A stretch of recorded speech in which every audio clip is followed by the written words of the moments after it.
depuis lors, 27 ans, il y a eu tant d'autres victimes de crimes à caractère raciste, et c'est à chacune d'elles qu'hommage doit être rendu par nous aujourd'hui. Nous sommes réunis en leur mémoire,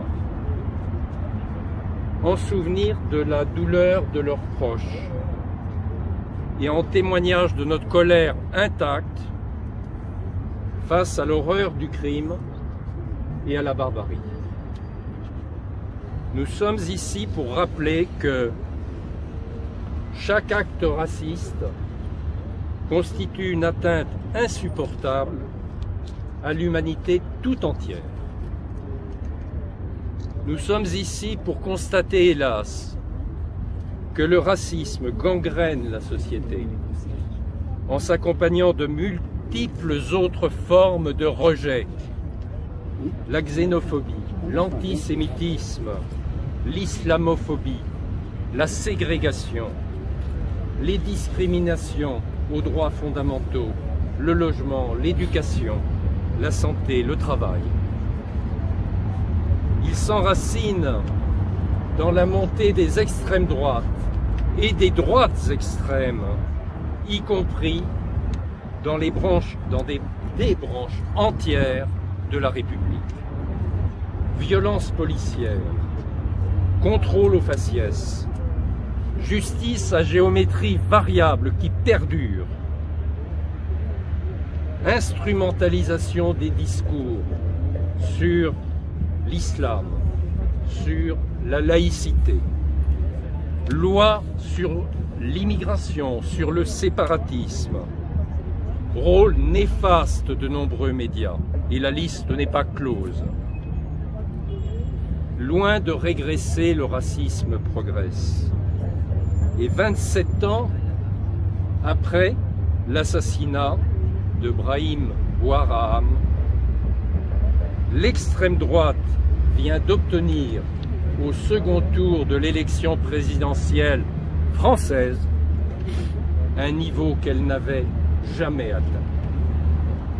Contrairement à l'image relookée que cherche à donner le Rassemblement national, celui-ci n'est porteur ni de la justice sociale, ni même de la sécurité qu'il prétend obtenir.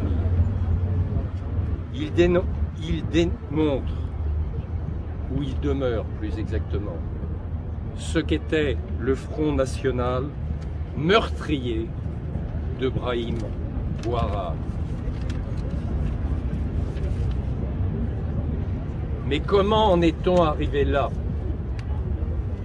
Les politiques menées ces dernières années ont préparé le terrain avec la stigmatisation des quartiers populaires, de l'immigration et avec la paupérisation d'une partie croissante de la population, partie délaissée.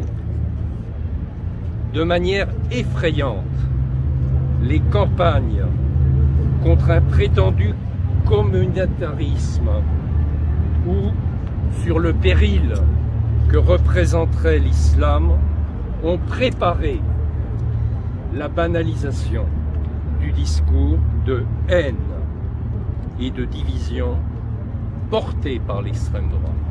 Et c'est cette banalisation qui nous interpelle et qui doit nous amener et à réfléchir et à lutter.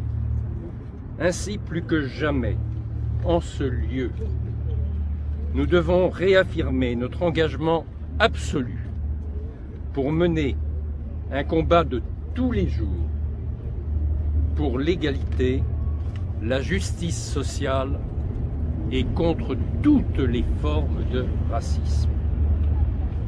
Saluer la mémoire de Brahim Bouaram n'est pas seulement un regard douloureux sur le passé, c'est contribuer, au nom des victimes du racisme et de la souffrance de leurs proches, à construire plus de liens entre nous, plus de vivre en commun et à tendre vers une société où la vie humaine, quelle que soit la couleur de la peau, quelle que soit l'origine, quelle que soit la confession, soit enfin une vie humaine digne et respectée pour toutes et tous.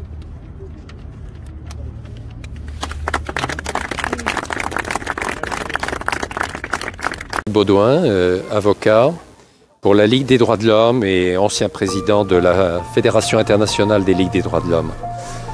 La raison de ma présence aujourd'hui, 27 ans après l'assassinat de Brahim Bouaharam, c'est d'abord de saluer sa mémoire, d'éviter tout oubli, de penser aussi à la souffrance des proches et au-delà de rappeler que depuis lors, il y a eu de nombreuses autres victimes d'actes racistes et de crimes abominables. C'est donc d'abord un devoir de mémoire. Mais c'est un devoir de mémoire qui n'est pas seulement axé vers le passé. C'est aussi un regard sur le présent et une projection sur l'avenir. On voit très bien qu'aujourd'hui, en France particulièrement, mais dans beaucoup d'autres pays européens et ailleurs, il y a une montée des extrêmes droites et des droites extrêmes. Il y a une montée de la xénophobie, du racisme, de l'antisémitisme, des inégalités et des discriminations de tous ordres. Donc voilà, c'est ce combat-là qu'aujourd'hui nous devons mener.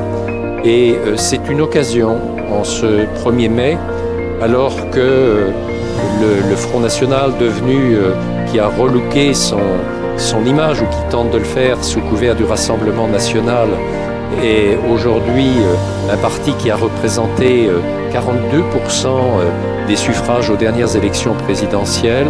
Et bien alors que nous sommes dans cette situation, c'est de dire qu'heureusement, la France, les associations, les syndicats, des partis politiques, des citoyens de tous ordres se lèvent contre cette montée, cette gangrène de la société.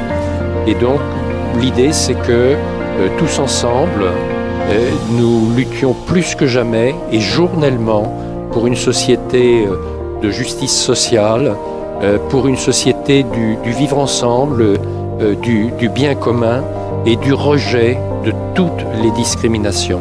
Il ne doit plus y avoir dans l'imagerie ou dans la réalité quotidienne de différences à faire pour chacune d'entre nous, quelle que soit l'origine, quelle que soit la couleur et quelle que soit l'opinion, la religion.